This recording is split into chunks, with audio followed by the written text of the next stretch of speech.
Welcome back to the Briefing Room, your World War II podcast. In this episode, I'll be talking to historian and professor at University of North Carolina, Professor Christopher Browning. We'll be delving into his book, The Origins of the Final Solution, and I'll put a link for the book down below. And we'll be looking at persecution, ghettoization, the killing of the disabled, and the motives of the soldiers that carried out the final solution. So, don't forget to like and subscribe. And now, history. Okay, Professor Christopher Browning, welcome to the Briefing Room. And we're going to be talking about your book today, The Origins of the Final Solution, and there'll be a link down below so people can get it. This was scary, what one person can do to another, and the way that you write it methodically, and you can see the progression leading to the final solution. It was even more scary. So, as your book, we'll do this methodically, and I'll start by asking you: can you explain what the Nuremberg laws were and how they affected the Jewish community? Yes, the Nuremberg laws were decreed in September of 1935 and were what I consider the second stage of Nazi persecution of German Jews. The first in 1933 deprived them of their equality before the law, deprived them of their civil rights. And then in 35, if 1933 was the civic death of German Jewry, 1935 and the Nuremberg laws are the social death of German Jewry. This was the attempt to pass legislation that made it very, very difficult for Germans and Jews to have any contact anymore. What the laws did, of course, was to outlaw intermarriage between Germans and Jews, outlaw sexual intercourse between Germans and Jews, outlaw Jews from hiring young German women as housekeepers or employees. So the whole part of the laws reflected the obsession of the extreme wing of the Nazi Party with Jews as a sexual threat and a threat to the pure German blood.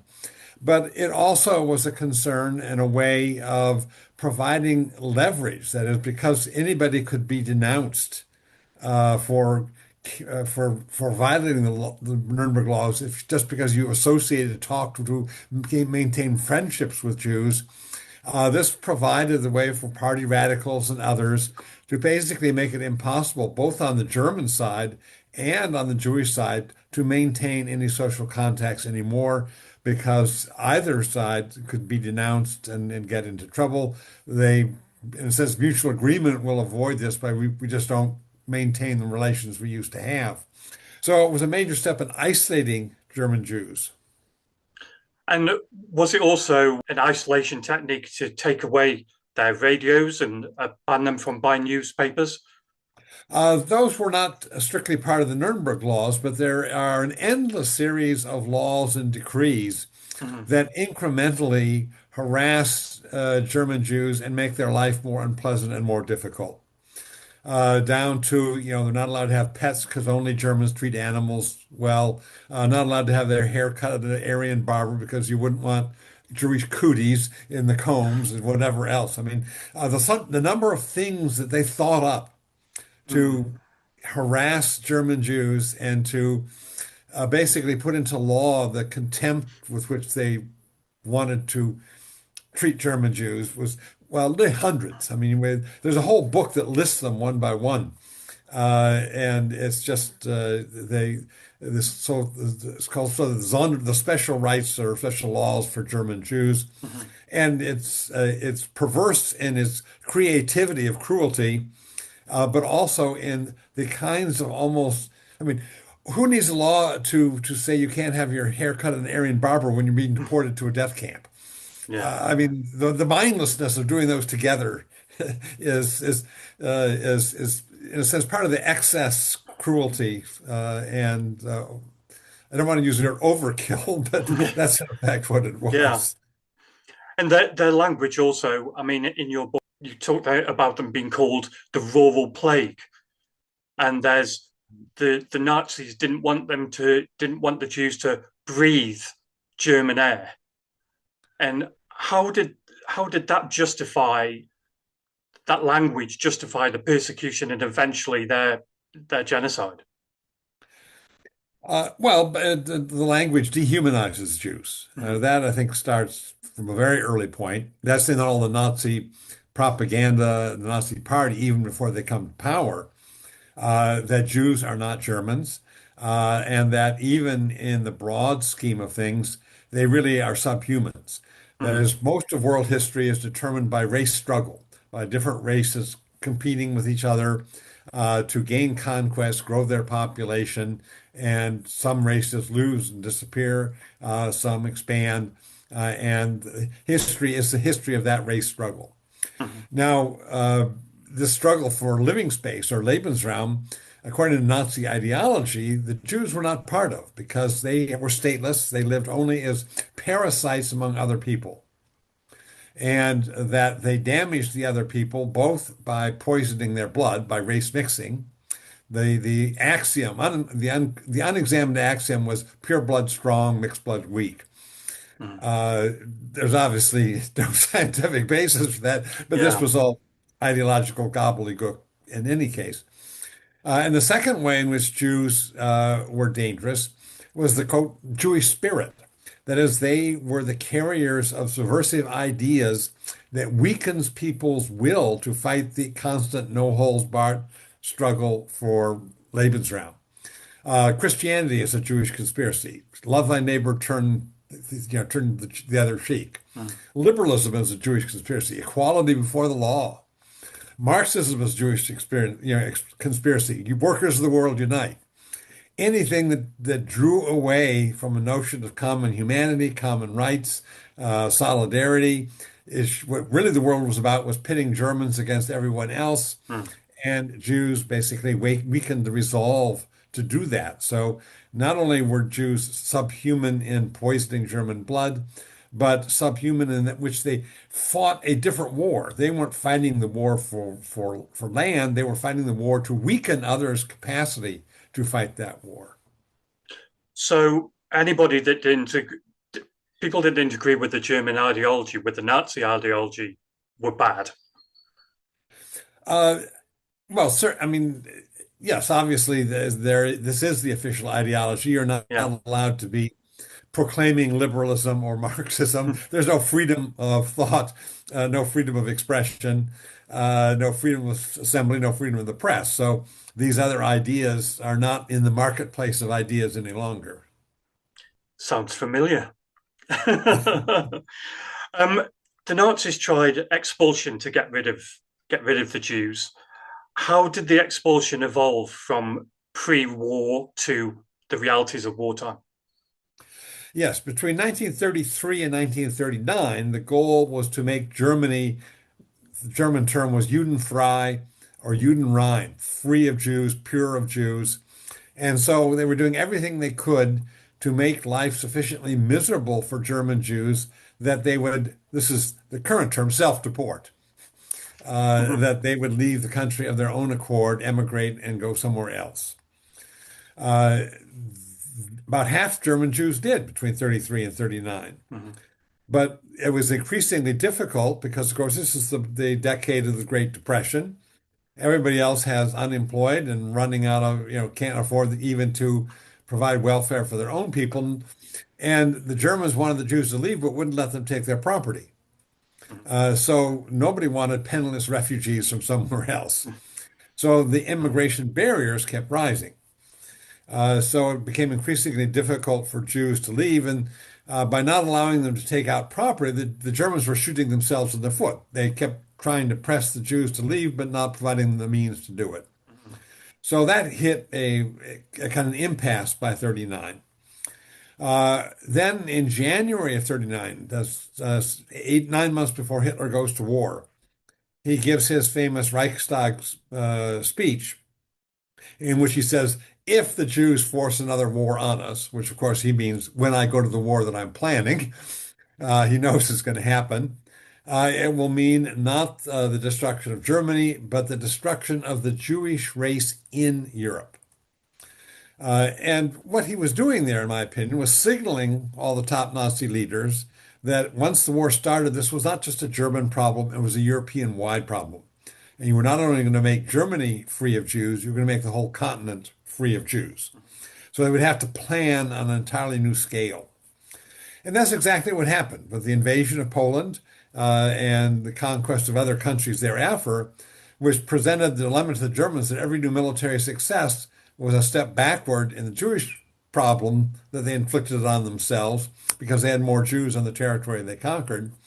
The goal then was to create these fantastic expulsion plans to so-called Jewish reservations. And in 1939, early 40, the first idea was take one district of Poland, the Lublin district, on the border with the demarcation line of the Soviet Union, and send the Jews of Europe there. This would be as far from Germany towards the east as they could get. Then with the conquest of France, here they had all sorts of the French Empire at disposal. So they picked up an old 19th century anti-Semitic trope, which was the way to solve the Jewish question was send them all to the island of Madagascar. So Madagascar had been a fantasy of European anti-Semites, equivalent now, say, send them to the moon. But in 1940, that now became not a fantasy, it became a reality. And Nazi planners began trying to figure out how they would round up all the Jews of Europe and over a 4-year period ship them all to Madagascar, where, of course, in the conditions there, a lot of them would perish. So it was expulsion and decimation was the combination. However, it couldn't work until they defeated England because they had to have the English merchant marine and neutralize the British Navy. And that didn't happen in the Battle of Britain. So by the fall of 1940, the second great expulsion plan is shelved. But now they're planning to invade the Soviet Union. So the third expulsion plan is they'll send them to Stalin's Gulag camps in the Arctic and Siberia. That once they defeat the Soviet Union, they'll ship the Jews there. And again, as Hitler in his own words says, they'll be worked over by the harsh climate, which is, of course, we'll let the climate kill them off. We won't even have to lift a finger. So those are the three stages of between 39, when they expand their vision to clearing out Jews from all of Europe, till they come to the notion of mass murder, this intermediate stage of 3 expulsion decimation plans for Lublin, Madagascar, and Siberia. Well, thank you for that detailed answer. That answered about 3 of my questions. So that was good. Let's turn now to ghettoization. And can you explain to my listeners what the concept was of ghettoization? Yes, once the Germans took over Poland, they now went from having about 300,000 Jews in Germany, where they made them live in so-called Jewish houses, segregated them partially. They now had in the half of Poland that Germany took as its share, Stalin got the other half for the non-aggression pact that Stalin and Hitler signed. You had nearly 2 million Jews. So they had a staggering number to deal with. And they couldn't send them to Lublin or Madagascar immediately, so they had to find a place to warehouse them. And in effect, they created these ghettos in the worst parts of the major Polish cities to warehouse them until they could be shipped off somewhere else. So they took them out of the countryside from most areas, concentrated them in these cities, terrible overcrowding. And the notion was this will facilitate deporting them very quickly once expulsion becomes possible. It also, of course, gave them control over the Jewish community. It meant that they could dish out Jewish property to themselves and to Poles to give Poles a stake in what the Nazis were doing. And basically, in their own mind, isolated the Poles and isolated the Jews and all their evil ideas and other things from the rest of the population. The German side seemed to be in chaos when it come to ghettoization. Was this just bad planning, or do you think they just didn't care? They were just waiting for it to become worse? Well, when they initially ordered ghettoization, and in fact, ghettoization did not happen in a single order. Mm. Different areas of Poland, the local authorities ghettoized in different stages. But it was all done initially in the expectation that the Jews would be shipped out very quickly. Now, when they weren't shipped out very quickly, but you would put them into these basically urban internment camps, severed most of them from the economic activities they used to have, Mm. uh, then very quickly they ran out of food and they began to starve. And very quickly, epidemics began to spread within the ghetto and beyond the ghetto walls. So the issue then is, what do we do since we can't deport them immediately? And some Germans said, just let nature take its course, let them starve, and we'll just let the attrition play out, ignoring the fact of course, that the epidemics would not stop it, didn't recognize ghetto fences, Yeah, yeah. and would spread very rapidly to elsewhere. A second group said, well, let's put them to work for the war economy and make them earn their keep. That will put them to work. A tiny fraction of that will be diverted to buy them minimal subsistence food, and the Germans will keep the rest, and particularly contracts from the military for uniforms and other kinds of things Mhm. that can be produced in a fairly simple way in the creation of a ghetto economy. Now, in the end, the what I call the productionists, as opposed to the attritionists, in most places won out. That is, local Germans decided it was better to put the Jews to work than to have them die out through attrition Mhm. and with all the consequences that had for the surrounding areas. So in various ghettos, slowly an economy of self-maintenance was created where the ghettos would have to earn their keep, make enough money producing for the German military economy that they could be fed, and at least the workers kept alive. Of course, Mhm. the question then, logic was, well, who needs the people that aren't working? So it remained always partially a issue of attrition.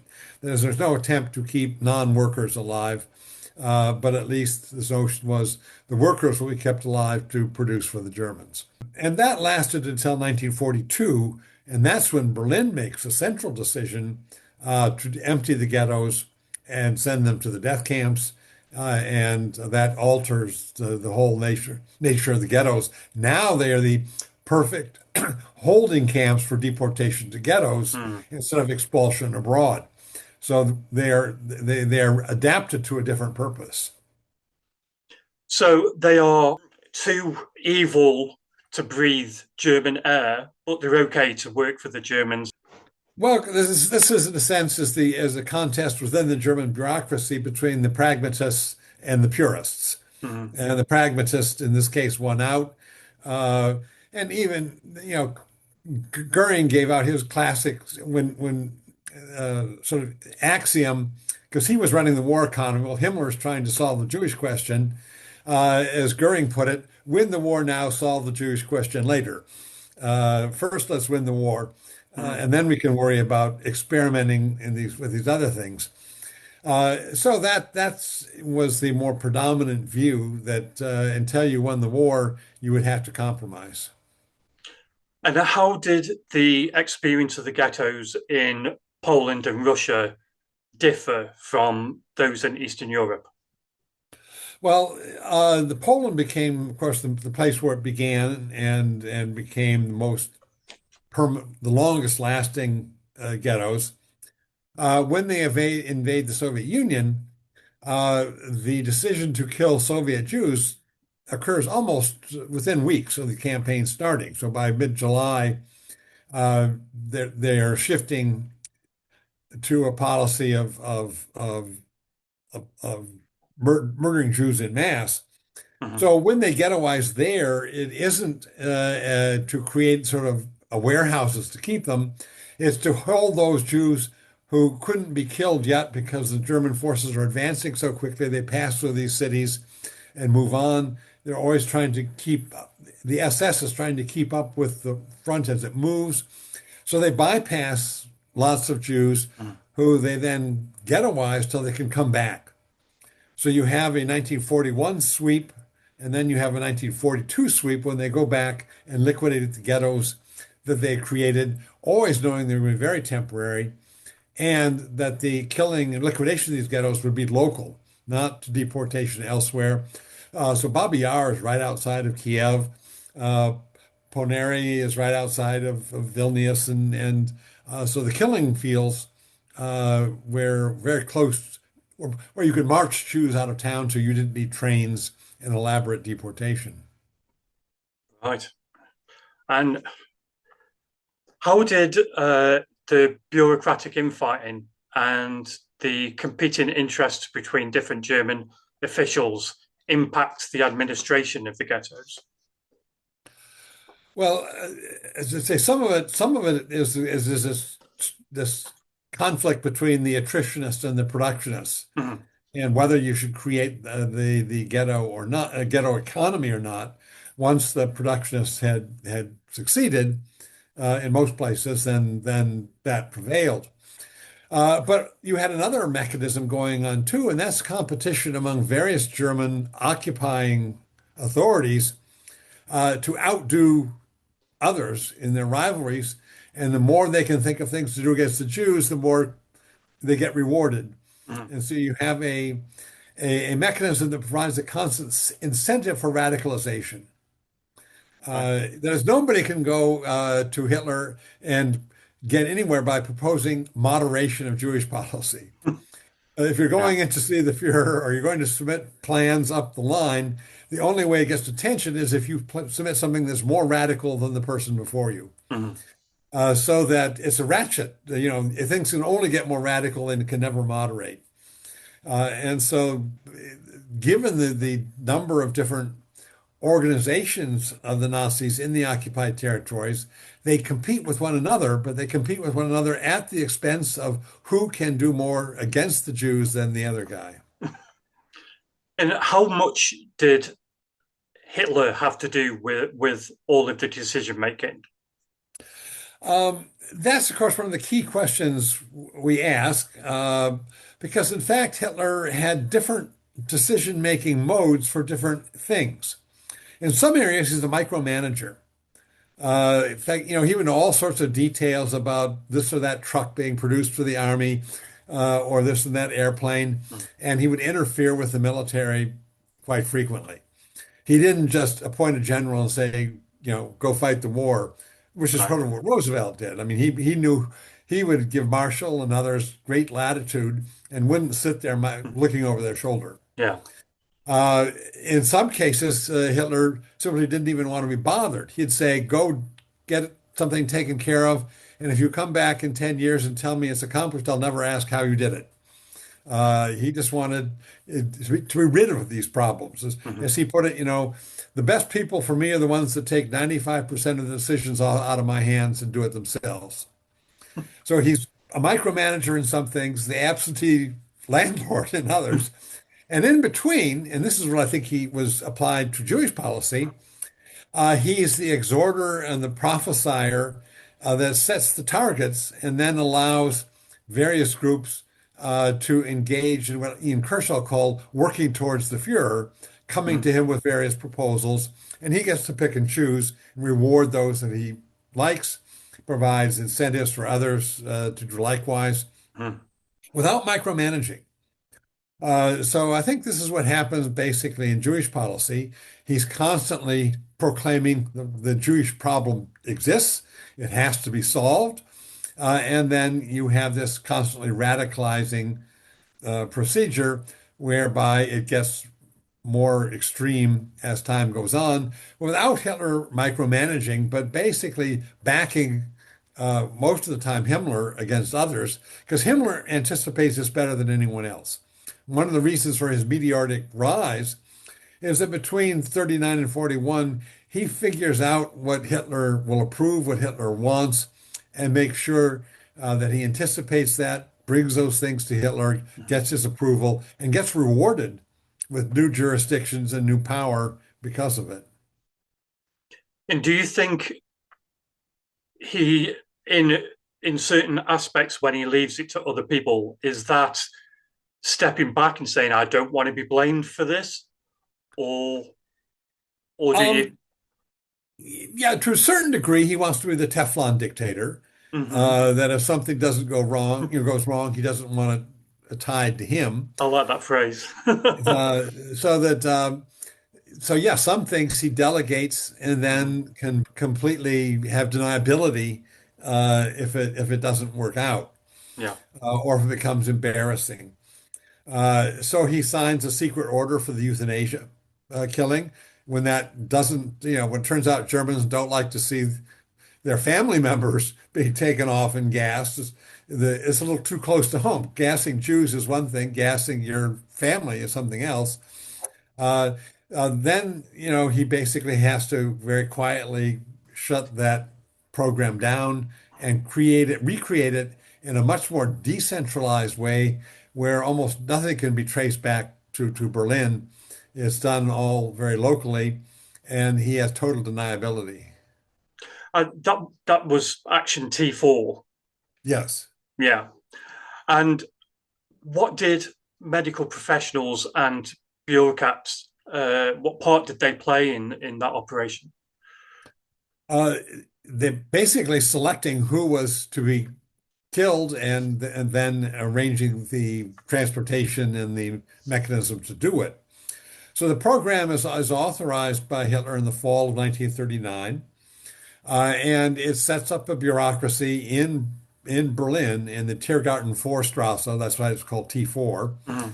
And that they then the people there at the central office invite various doctors to come to large meetings, and they explain that they want them to be on panels that will review all the medical records of people who have severe mental illness, severe handicaps, who will be, quote, useless mouths, or who will pass on damaged genes in the German gene pool. And so doctors get paid. This is overtime. They get files, and so each patient would be read by three doctors. If two check that they should be killed, they have no prospects of being healed. They'll be a burden on the state forever. Then they are marked for death. Then you have to have an apparatus with buses that go to asylum to hospital to asylum, pick these people up, Mhm. take them to one of six euthanasia centers where the first gas chambers exist. The first people gassed in Germany are Germans, not Jews. Mhm. And the gassing starts in early 1940, and that roughly between early 40 and summer 41, over 70,000 German Jews are killed in T4. Then later, this is all dispersed to be done in the hospitals, mainly by over medicating or poisoning or starving their patients. And by the end of the war, probably over 150,000 are murdered by the T4 program. And are these people with severe mental illness, or is it a matter of they've got to? Because I know that people with depression sometimes then ended up in asylums. So could it be that It, petty, really? they had some diagnoses that they listed as, fairly specifically, and then they had some that were so broad that basically anybody that felt this person was a nuisance and a burden on the state could be marked for death. Wow. Uh, so it was not difficult because the categorizations, some of them were so vague that you could put virtually anybody in one of those Hmm. if that was your inclination. Why was that operation permitted? Was that because they needed the beds, or was it just to get people out of the way because they were taking up space and money? Or I mean, I think the two things come together. One is the economic one, Mhm. that these people will be a perpetual burden when you need hospitals for the military. Yeah. They're taking up resources. And the other is the notion is that these people are an embarrassment to the German self-image of the perfect Aryan. That they don't fit the image that they want. They are going to breed inferior children, and that if left to live and procreate, they will in effect drag down the strength of the German race. They had charts about how mentally ill people were likely to reproduce more than healthy people because they couldn't control their sexual urges and so forth. So part of it was this was just like killing Jews, you had to kill the flawed Germans as well because both were a threat to the purity of a strong German race. Yet, was it Goring? I think what had the club foot, Uh, and Goebbels. Goebbels had the club foot, so he didn't fit the perfect German either. And Hitler ended up with a shaking hand, and he was extremely ill. So it's a bit Yeah, I mean, ironic. I think one of the jokes that went around, was the perfect Aryan was handsome like Himmler, thin like Goering, athletic like Goebbels, and blonde like Hitler. and sh- we'll turn now because again, excellent answer. Thank you so much for that. We'll turn now to Operation Barbarossa because this is where it ramps up. The violence ramps up. Um, First, could you tell us what, or tell my listeners what Operation Barbarossa was? Yes, Operation Barbarossa is the code name for the invasion of the Soviet Union. In 1939, Hitler and Stalin had signed the Non-Aggression Pact, and that freed up Germany from the threat of a major front in the east, so he could divide Poland and then take over Norway, Denmark, Belgium, Holland, France, and whatever, with no Mm-hmm. worry about a second front. One of Hitler's criticisms of the Kaiser in World War I is that he had basically fought a two-front war when better diplomacy would have avoided that. Mm-hmm. But when England stubbornly remains in the war, Hitler becomes convinced that the only reason they're not facing reality and not facing the fact that they will never reverse the conquest of Europe and won't make a deal with Hitler is because they're hoping that Hitler and Stalin will have a falling out. Mm-hmm. So the only way to persuade England of the hopelessness of continuing the war is to remove the possibility of the of of help from Stalin. And of course, from the very beginning, from the 1920s, Hitler's vision of Germany's destined Lebensraum is Eastern Europe and particularly vast territories of what is Russia. So both for ideological reasons, this is ultimately where Germany is going to have its Lebensraum, and for the calculations of the moment, how do you get England to recognize German victory and basically quit? Mm-hmm. He thinks if he has a blitzkrieg victory over the Soviet Union, this will be a twofer. He not only gets his Lebensraum in the East, but he convinces England to drop out in the West. So he makes the decision to invade the Soviet Union in the last part of 1940. And then in the preparations for this, he makes various speeches to his generals that he wants to make clear this war is not going to be a war like others. This is going to be a war of destruction. The Russian soldier is no comrade. This is a war of ideology, fascism against communism. This is a war for territorial conquest, Germany's Lebensraum. This is a war against the Jews because, of course, that part of Eastern Europe is heavily populated with Jews. So it's a race war, a territorial war, and an ideological war all combined. And that, in a sense, gives the signal to all of the various subordinates. How do you fight a war of destruction? What does he mean? So you got all this anticipatory compliance of people thinking up things, pre-war planning Mm-hmm. of how horrible this war is going to be. And again, the competition is how can you get ahead of one of your rivals and think of how to make it more destructive than the other person does. So you have in the spring, the economists are deciding they'll have mass starvation. The umpteen million Russians will starve when they loot the country of everything they want. That you have the military basically deciding on collective retaliation wherever there is resistance behind the lines, and no plans to feed or take care of the vast number of prisoners of war they're planning to capture in these encirclement movements, and the so-called Commissar Order, where captured Russians will not have POW status by international law, that those considered communists or racially unfit were to be killed. So the military has its own mass murder program. Mhm. And the SS with Himmler has the idea of creating these Einsatzgruppen, these roving murder squads, death squads that they will send into the Soviet Union to get rid of all potential enemies. Well, of course, that's an infinitely elastic list. Mhm. And very soon, all Jews will become, within that category. But initially, in all of this planning, there is not a specific plan for what to do about the Jews.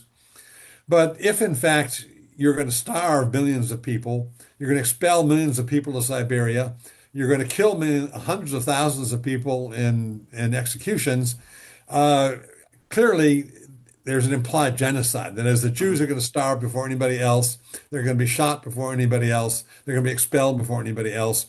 So at this point, I think that one could say the logic of what the Germans have put together is a genocide somehow, some way, in an unspecified time in the future. So it's looming. But it won't be until July that future becomes now. Mhm. And then with the great success that the Nazis enjoy in the first 4 weeks of the war, in mid-July, Hitler meets with many of the top leaders and gives a speech that these territories they've conquered, Germans will never leave. They must be turned into a Garden of Eden. Well, there are no Jews in a German Garden of Eden. Yeah. And then he says, you must, accelerate the expulsions, accelerate the shooting. And isn't it good that Stalin has called for partisan warfare? This gives us the opportunity to shoot anybody who so much as looks askance at us. We have total, uh, you know, uh, pretext to shoot anybody we want. Yeah. And that's the point, I think, at which Himmler understands what he must do. The Mhm. Einsatzgruppen had been 3,000 men. They're stretched from the Baltic to the Black Sea, moving forward with the Nazi army. So they have, up until that point, carried out selective mass murder of Jewish men of military age and Jewish leadership. Now, Himmler throws in two SS brigades, a dozen order police battalions, increases the number of men behind the lines ready to kill Jews from 3,000 to 20,000. And that's when the retargeting takes place. So instead of just killing Jewish leadership and Jewish adult males, the new focus is on women and children. And that is clear is what is happening in August, the transition at different places at different times as they get the word, where now instead of, in a sense, trying to decapitate Soviet Jewry by taking out their leaders, Mm. you are trying to end the capacity of Soviet Jewry to reproduce, kill the women and children. The men can be put to work for a while, their turn will come later. Wow. And that what we would say is the fate of Soviet Jewry is sealed. This is the final solution on Soviet territory. And he removed the laws as well, didn't it? Nobody could be prosecuted for murder.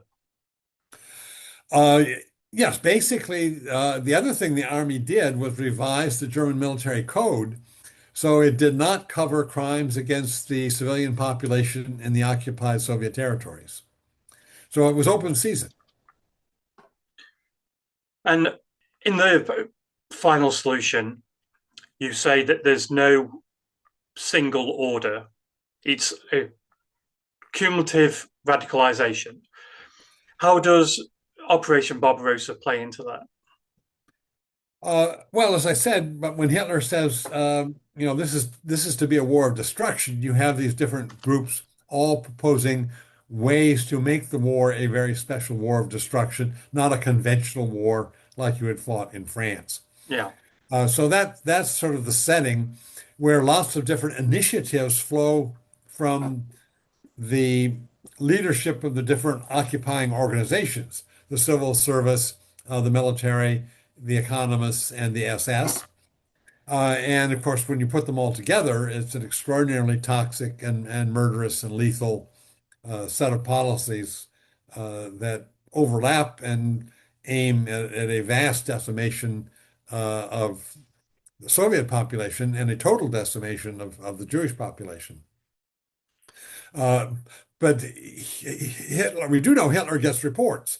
The Einsatzgruppen, of course, sends back from the field daily reports, and Heydrich and the SS in Berlin, Himmler's deputy, compiles monthly summaries. So the Nazis want to make sure that Hitler knows how well they're doing. That these are brag sheets about how well we're doing in carrying out a war of destruction. Yeah, and then their idea of how well they're doing is mass murder. Yeah.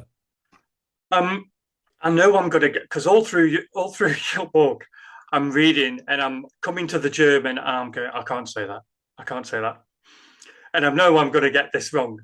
But what was the role of the Wannsee conference? A Wannsee conference. Yeah. Wannsee conference. Yeah. I mean, what basically I've argued in the book is that you have two incremental decision-making processes. Mm, The first decision-making process begins in the spring and basically reaches closure in the summer, sealing the fate of Soviet Jewry. That then opens up the question, what do we do about the Jews in the rest of Europe? And that is, in fact, when Heydrich goes to Goering and gets Heydrich drafts it and takes it to Goering for signature, mm, authorizing him to draw up a plan for a final solution for the Jews in the rest of occupied Europe. So the question then is what is the plan going to be? And that again, this will be a incremental decision-making process. And I think what begins in late July with the so-called Goering authorization reaches closure in late October when it becomes clear to the people around Hitler that he has let Himmler and Heydrich and others know that systematic mass murder is also the fate of the Jews of the rest of Europe. The question then is, how do you disseminate that and harness people to do it? And what the Wannsee Conference was an invitation of Heydrich to the leaders of the various ministries in Germany, mhm, Foreign Office, Interior Ministry, Economics Ministry, and so forth, to come to his SS confiscated villa on the Wannsee in Berlin, initially for December 9. But of course, in December 5, you have the Soviet Red Army counterattack around Moscow. mm. And December 7, the Japanese attack on Pearl Harbor. And so the meeting is called off because everybody's in Berlin with other worries about reconfiguring how they're fighting the war, and postponed until January 20th. Then it is held and they meet. And Heydrich gives a long monologue to open the conference that we used to be following a policy of expelling the Jews from Europe, but now the Fuhrer has decided on rounding up the Jews of Europe and sending them to the East. And then he goes on to say they'll be put to work there, and those that don't perish from work will be treated accordingly. Mhm. So there's also euphemisms in the written record. Eichmann, in his testimony in Jerusalem, said they didn't talk in euphemisms, they talked very bluntly, but the written record was sanitized with euphemistic language. But this was the point, basically, and what Heydrich is doing two things. He's asserting his central role as the man in charge of organizing and carrying out the final solution in Europe. And secondly, he is disseminating that information to others. And thirdly, enlisting them to take part. And basically, they all agree. Uh, I mean, they made several movies of the Wannsee Conference because it took about 90 minutes. And they have people playing each of the actual participants because we have the protocol. We knew who was there. Mhm. Uh, and the movies are always a little bit off because they always have, every movie needs to have a conflict. So you have to have, one of the members who challenges Heydrich, and they have to have a bit of a quarrel. The real problem with the Wannsee Conference historically is there was no quarrel. Everybody agreed. And you can't make a movie about consensus. It's true. Uh, so the real significance of it was that there wasn't except for the delicate issues of how to treat German Jews in mixed marriage and the children of those mixed marriages, half Jews. Uh, that was for public relations. That was a very sensitive topic. Mhm. Aside from that, there is no disagreement about anything. And that is postponed. And in the end, Hitler decides he will not murder the half Jews and he will not force the divorce of Jewish spouses from Aryan spouses Mhm. because they have too many German relations. Yeah. And he already saw what happened in T4. When you do something to Germans who have family connections, it gets a problem. Yeah. So he exempted half Jews and mixed marriage Jews. But everybody else, all the other Jews of Europe, were to be sentenced to death. In in your book, Ordinary Men, you focus on the perpetrators and how does their psychology and motivation uh, connect to the broader implementation of the final solution? Yeah, what I argued there is, in fact, you have a kind of spectrum of response. Uh, I didn't talk there about the SS ideologues. At the top of this, you have the true believers, Mhm. those in the high up in the SS and faithful, loyal Nazis from a long time earlier, the so-called old fighters, where you have basically belief, action, consistency. They believe things about Jews and they act accordingly. The problem is that they alone didn't carry out the final solution. They had to harness all sorts of technocrats. They had to harness all sorts of manpower. And how do you fit those people in? And I argued really the sort of two things kind of happened. One was that not only at the top did you have belief, action, consistency, for people lower down, you also had belief or action shaping belief. That is, once you're thrown into the maelstrom of occupation in Eastern Europe in a war of destruction, the more you kill, the more you get used to killing, the more you justify killing, the more you accommodate to it, Yeah. and you are changed into a killer by what you're doing and what you're seeing, not out of some prior ideological beliefs. Right. Uh, and then I also argued that really there's a spectrum. There are some people who evade killing. They don't. They do it as best. They evade as best they can. There's a middle group that will engage in killing, but without enthusiasm, Mm. and simply follow, standard operating procedure. And they're what I call the eager killers, the people that learn to enjoy killing other human beings. Would go off to the killing fields and come back and laugh and joke about it and have a good meal. Jeez. Yeah. Now, the eager killers had a vastly more important impact than their numbers. That is, I think they were a minority, and yet they have the leadership positions. They set the tone, and so their effect upon their comrades and upon the Jews, of course, is much greater than their numbers. The evaders, which I think are a significant minority, have almost no effect on anybody except themselves. And as Mm. they don't pull the trigger, but they just are in the background and are ignored. Right. It's, it's frightening. It's frightening what one person can do to another and how they can learn to do that. It's Yeah, really we have this set of letters from a reserve policeman from Bremen, who was in the order police. 105 is very similar to 101 that I wrote about in Ordinary Men. Mhm. And he writes to his wife every week. And you can just watch this deterioration as he writes.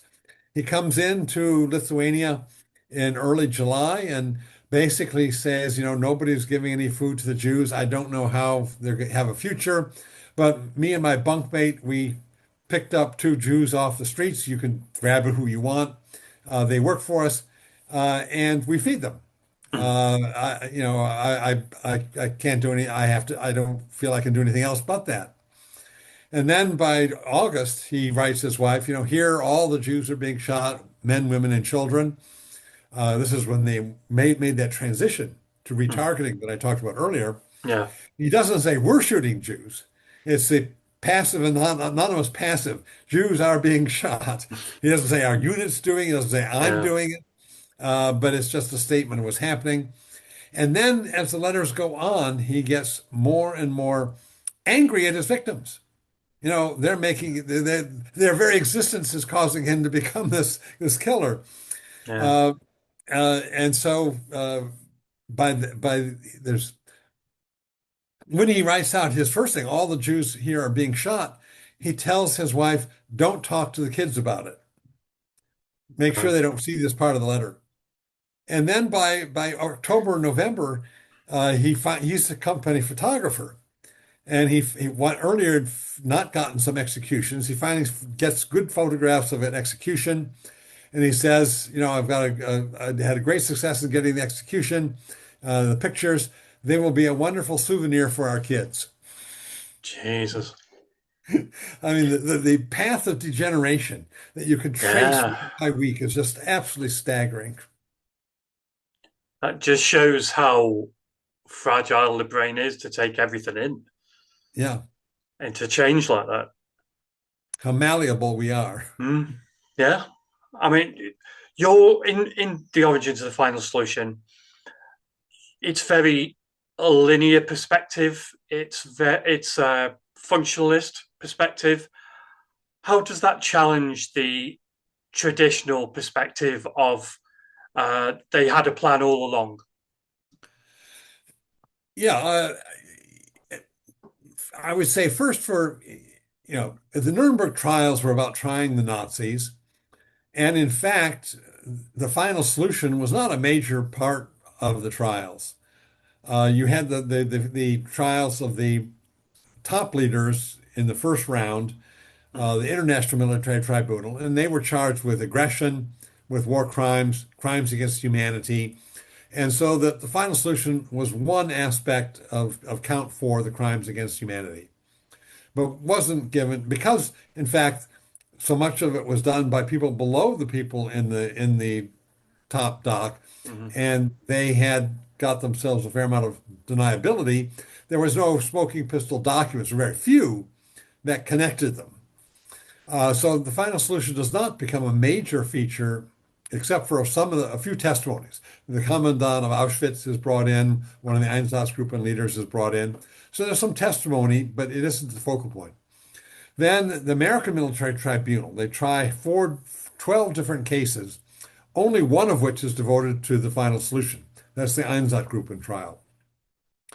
And so we learn much more there. And then there's a period after that, in a sense, in which interest in this sort of drops. That is, you've had a media coverage, a press coverage of the trials, and it's then yesterday's news for them, and it's not yet history. Mm. So you have that intervening period where it kind of just fades. And then, as historians comb through the really deep document base that we had captured from the Germans, the first sort of studies come out in the 50s, and the major breakthrough is Raoul Hilberg's The Destruction of the European Jews, this massive work out in 1961.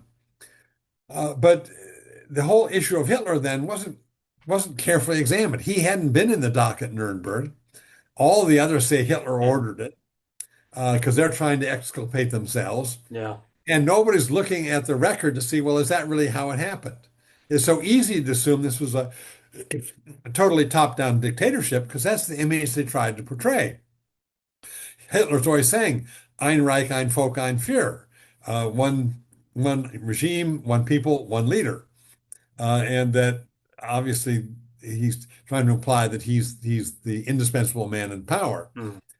And so people both assuming and taking him at his word that there is one leader, and the earlier, Mein Kampf, which, while it didn't lay out concrete plans, certainly is evocative of his murderous intentions. Made it very believable. Yeah. And it wasn't until you really got down into the grassroots, lower level part of the bureaucracy, which had not been on trial in the 1940s, but historians begin to dig into, particularly for the Eichmann trial in 61, because he is a middle echelon bureaucrat. Mm. And then Hilberg's book, which is all about the German bureaucracy. Do you begin to perceive how complicated the decision-making process was? And so in the 60s and 70s, you had this dispute between those that said the whole thing was a single grand design tracing back to a single Hitler decision dating back to the 1920s or Mein Kampf or whatever. And those that say, no, it is a complex process that um, swelled up from the bottom through local initiatives. And as things, one thing after another happened, cumulative radicalization carried the Germans to something they never had imagined, envisaged when it started. And And I took sort of you might say the center functionalist position. That is, uh, Hitler is important. Hitler makes the key decisions, but yeah. they are not made in advance. There's no grand design. He is both the instigator. You must keep searching for a solution to the final solution. Mm. And when people come to him with plans, he says yes or no. He is the decider. But these initiatives work up from below. People bring them to him. And so in that way, I'm on the functional side because I don't believe it's a grand design from the beginning. What do you think about personally? What do you think about the the defense that I was only following orders? Um, it, of course, is the primary uh, judicial defense after the war, Mhm. the major cop out. I was following orders. The dictatorship would have punished me severely. If I hadn't followed orders, I would have been put against the wall and shot or sent to a concentration camp. This is all coerced. Mhm. Well, we know just from the documentation, of course, that there's all sorts of initiatives taking place. But that's the people who keep paperwork. And the question then is, what do we know about the grassroots face-to-face killers in the field who also say, I was only following orders, but we have no written record about their initiatives and what they felt. Most of them don't keep diaries, they don't write letters, and if they did, they destroy them after the war, for the most part, other than that Bremen Reserve policeman I referred to. Yeah. What really becomes clear in the German trials in the 1960s and early 70s, when all of these people of the lower echelon and middle echelon are being put on trial. That is, there's dozens and dozens of German trials. Many more are tried by the Germans in German courts than ever by the victorious Allies immediately after the war, though it took until the 1960s for them to begin doing it. The defense that I was only following orders is that none of the defense attorneys for any of the defendants could come up with one case where somebody who had refused to shoot people suffered any dire consequences. They couldn't find in all of occupied Europe with the killings of millions of people, one case where somebody said, I won't do it, is severely punished. So under German law, the attempt to have the legal out of duress, coercion, could not be upheld. They had no Right. evidence of duress. So they next said, well, it's putative duress. How could these poor people have known they wouldn't have been punished when they have an officer screaming at them? And that's why the history of Reserve Police Battalion 101 is so important. Mm. Because here, the major at the very first killing assembles the men and tells them that those who don't feel up to it don't have to participate. Um, and you get the fact that almost all of them do, even though Mm. they've just been told they don't have to. So the whole issue of duress and punitive duress, in a sense, uh, went out the window as historical explanation, and we now had to deal with issues of the dynamics within the unit, the ways in which people are affected by what they're seeing and doing, and the pressures of the group dynamic, of conformity, of role adaptation, of deference to authority that I talk about in the book, basically shape people's behavior. And so the standard line of, well, I was only evading orders basically loses its efficacy when examined under the court trials in Germany in the 60s. In your book, your research delves into human motives. What do you think within the Holocaust? What do you think that says about good and evil? Well, I think we have it at two levels. In terms of the leadership, the ideology driven people, the ideologues, they clearly, are out to destroy an enemy. People Mm-hmm. they describe as an enemy. People they imagine as an enemy. I mean, the notion that Germany will perish if it doesn't kill a 2-year-old Jewish boy in Ukraine is just so absurd. Yeah. It's just crazy. But they created a world in which that was reality. So the power to fantasize yourself as a threatened victim Mm-hmm. is, we turned out, is immense. It can be totally detached from reality and yet have a tremendous driving power. Almost all modern genocides are conceived of by the perpetrators as self-defense. Somebody else is out to get them, and if they don't kill them first, your whole group, your whole nation, your whole race is going to perish. Mm-hmm. That's for the Hutus, that's for the Germans. I mean, this is how it was framed. But then we have all the people who aren't the ideologues, and their motives, as I say, I think are much more an issue of how they are seen in the eyes of their comrades. Are they, part of the defense of the country in war? Are they carrying their weight?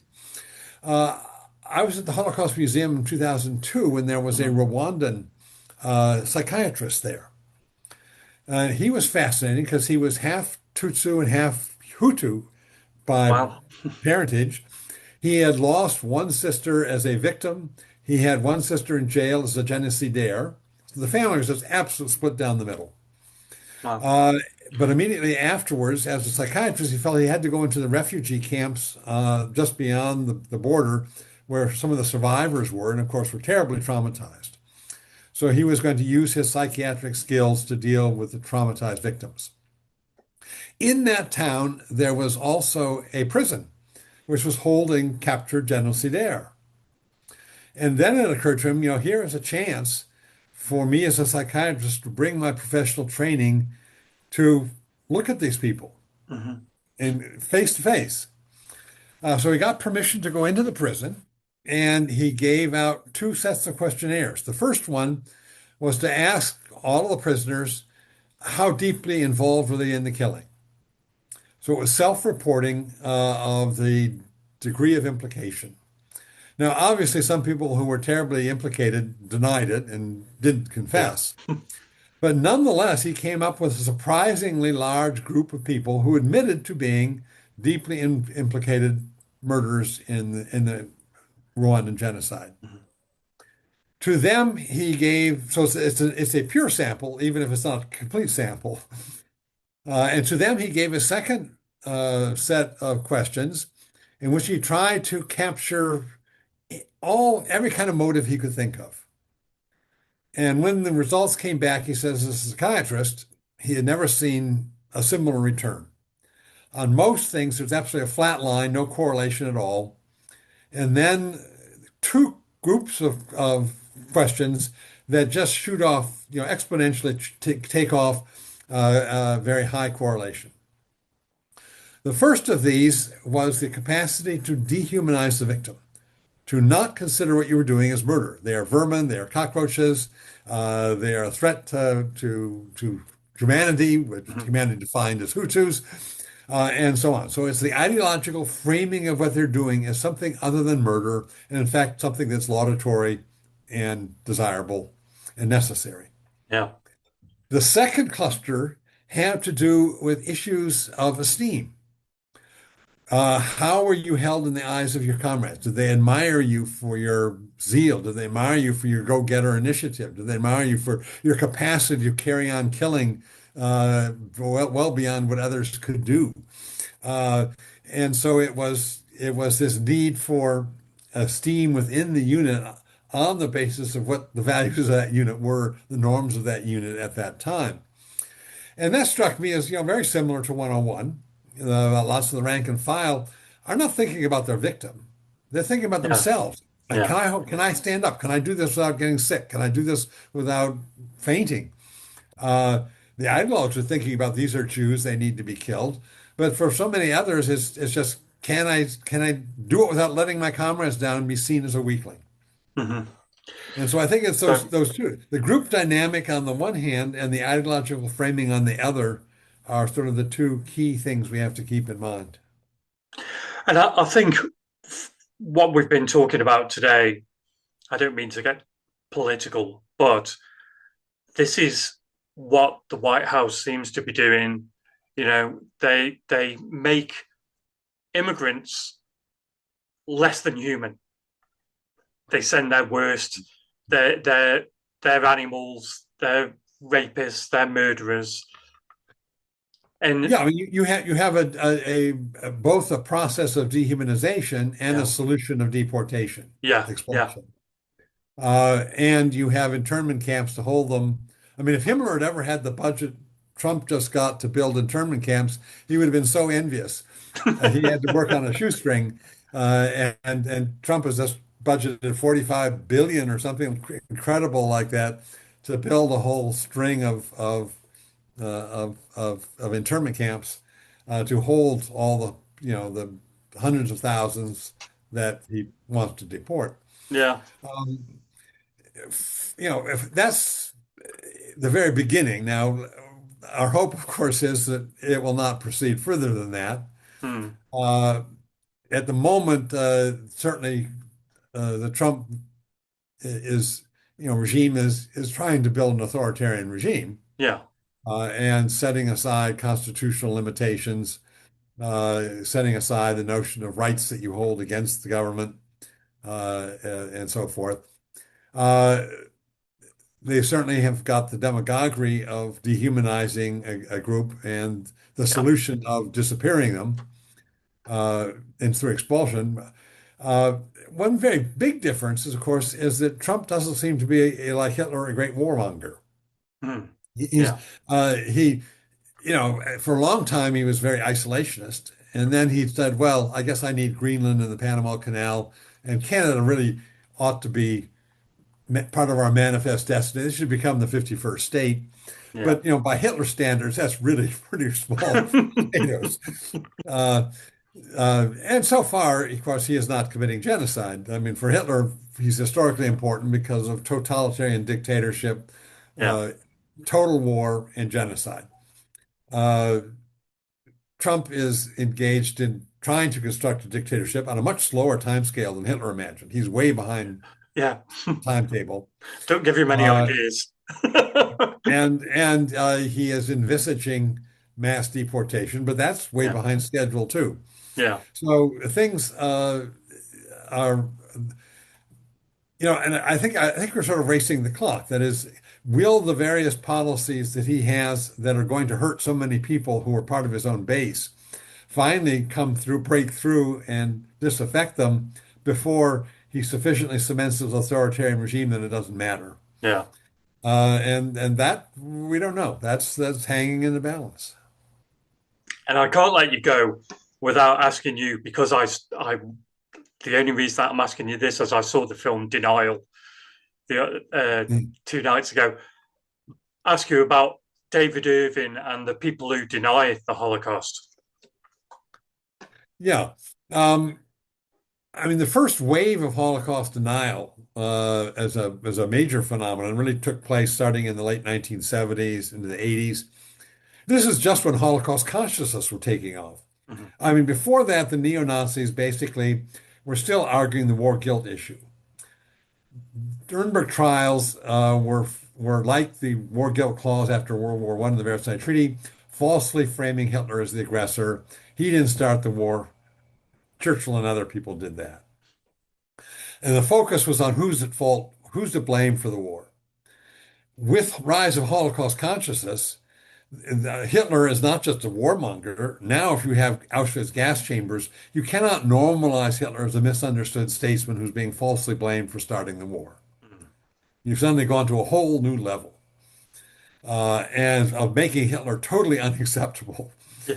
And so the response was, well, we've got to just pretend it didn't happen. And so this is when you get Holocaust denial as a movement. You Mhm. can't whitewash Hitler. You cannot convert people to Nazism if they accept Auschwitz and the gas chambers and 6 million murdered Jews.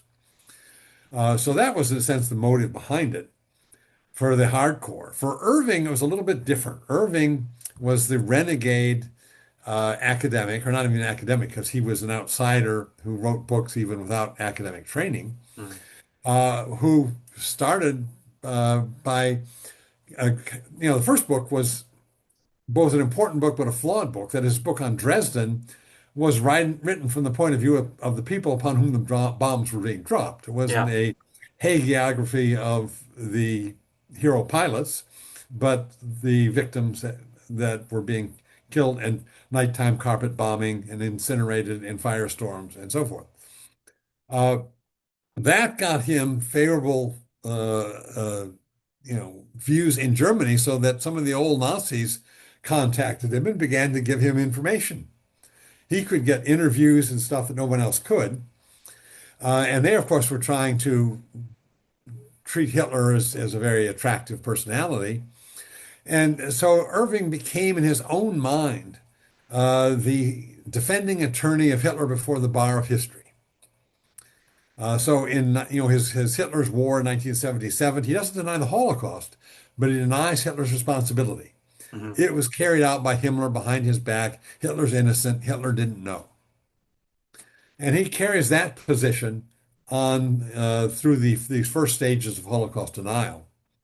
And it really isn't until the late 80s when his, well, I guess several things happened. One was that some of his books were beginning to get really panned by Mhm. historians, and that this guy, uh, an American fraudster, con man, uh, basically wrote a quote scientific report that the gas chambers were scientifically impossible.